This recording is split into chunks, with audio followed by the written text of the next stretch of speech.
Everyone remembers their first time, the smell of the popcorn on Main Street, the way the castle glitters against a perfect blue sky. It's perfect.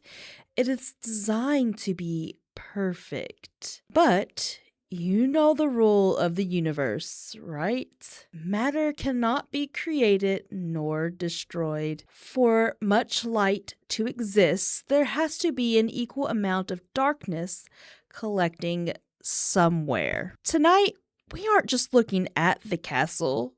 We're looking at what's buried underneath.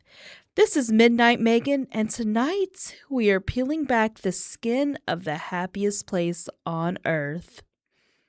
The thread that ties this whole story together is one word: control. Disney controls the magic. They control the news. They have their own government status. They effectively have their own police force. And when you have that much control, you can make reality disappear. Let's start with the bones, literally. You know the movie Poltergeist, the 1982 classic? It's famous for the curse. Cast members dying unexpectedly. Everyone calls it a ghost story. But do you know why it was cursed? It was a Disney production, and in that famous pool scene, those weren't plastic props. They used real human skeletons. Why? Because back then, buying medical skeletons from India were cheaper than making fake rubber ones. Now you might say, Megan, that's Hollywood. That's the 80s. Okay, but what if I told you they didn't stop there? When Disneyland opened the Pirates of the Caribbean, the Imagineers, the geniuses, thought the fake skeletons looked too stiff. They didn't look dead enough. So they called up UCLA Medical Center. For years, when you rode that boat, when you laughed at the pirates drinking rum, you were floating past actual human remains. They claim they removed them all and gave them a proper burial. But ask any old school cast member, they'll tell you there are still a few bones in the grotto that don't look like plaster. And that's the theme, isn't it? Real death dressed up as entertainment, but sometimes the skeletons aren't props. Sometimes they are guests. There's a rumor that circulates around for decades. No one dies at Disney. It sounds like an urban legend, but dig into the paperwork and you'll find terrifying pattern.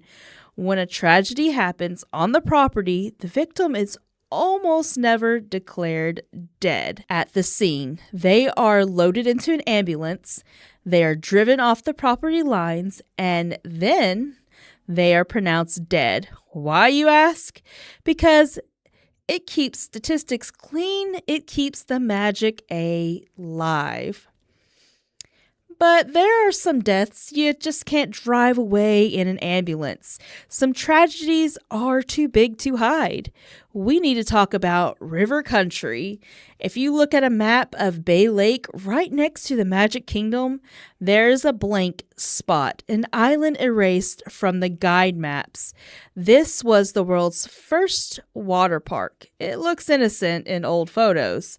Rustic wood, water pumped in from the actual lake, but that was the problem. They didn't chlorinate the water. They used a filtration system that clearly failed. In 1980, a young boy swam in that water, and the water swam back.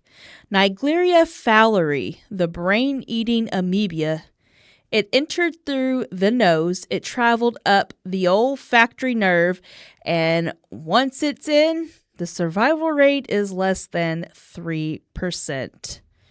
The boy did die. Now, accidents happen, biology happens, but here is where the control comes in. Did Disney close the park? Did they drain the lake?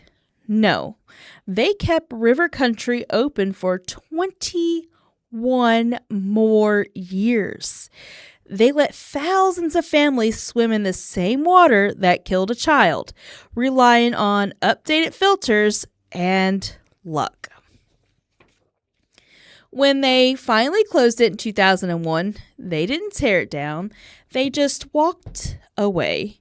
If you sneak in there today, which I do not recommend, you will see slides overgrown with vines, ticket booths with paperwork still on the desk, a post-apocalyptic movie, but it's not empty.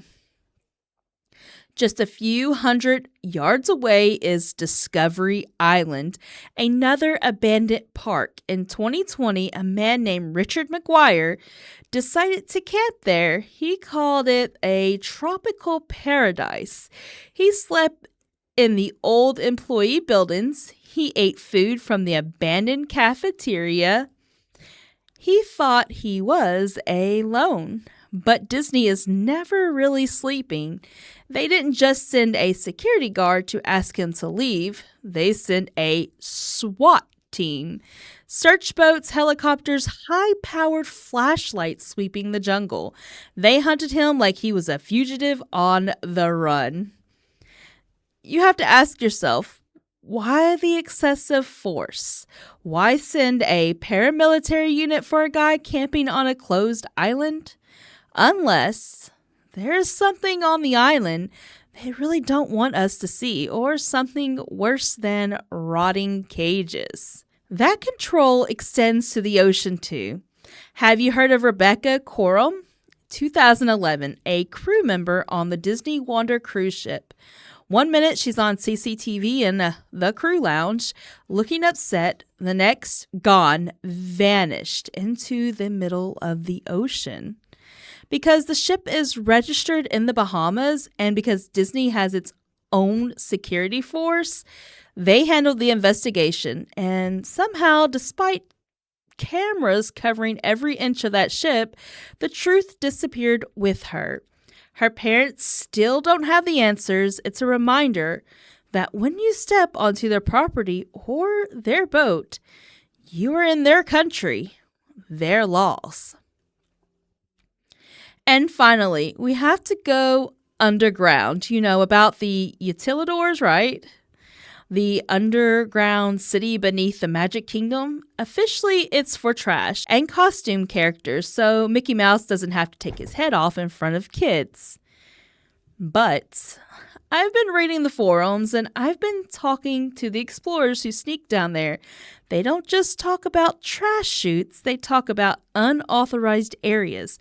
Rooms with no labels, strange symbols painted on the concrete, rumors of VIP clubs that make the darker corners of Hollywood look like a daycare. If you control the land, the police, and the media, what couldn't you hide down there? They rewrite the landscape and they rewrite your childhood. Go watch your old VHS tapes, pause The Lion King. When the dust swirls, look at the castle.